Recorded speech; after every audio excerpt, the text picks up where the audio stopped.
Miracle Mariyatha மாதிரி என்னென்னமோ பண்ணிக்கிட்டு இருக்காங்க எனக்கு எங்கள் அம்மா. சொல்கிறதுக்கு வந்து அவ்வளோ விஷயங்கள் இருக்குது. நிச்சயமாக இது வந்து நம்ம உட்காந்து ஒரு நாள் நிறைய விஷயங்கள் பேசணும் எங்கள் அம்மாவை பற்றி.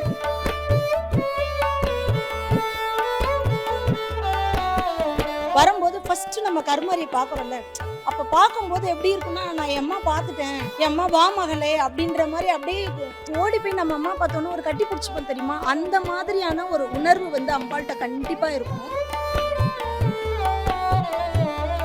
நம்ம என்ன கேட்குறோமோ சரி, அப்படி ஃபர்ஸ்ட் வந்து பார்த்த உடனே நமக்கு நம்ம என்ன நினைச்சிட்டு வந்தோமோ அதுக்கான விஷயங்கள் எல்லாம் அம்பாள் வந்து நமக்கு பண்ணி கொடுத்துட்டே இருப்பா.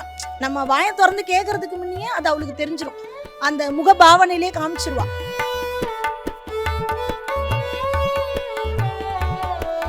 நமக்கு ஒரு கஷ்டம்னு வச்சுக்கோங்க, அந்த கஷ்டத்தை யார் கொடுத்தாங்களோ அவங்கள அவ விடவே மாட்டா.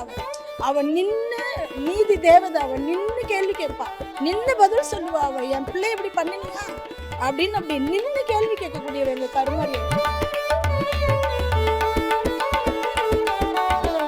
மற்ற எந்த கிரக தோஷமாக இருந்தாலும் இந்த இடத்திற்கு வந்து நம்ம அம்பாளை ஒரு க்ஷணம், அதாவது ஒரு நாழிகைன்னு சொல்லுவாங்க, இந்த ஸ்தலத்துல வந்து கருமாரி அம்மனை வழிபாடு செய்தால் அவங்களுக்கு வேண்டிய பலன் அனைத்துமே கிடைக்கும்.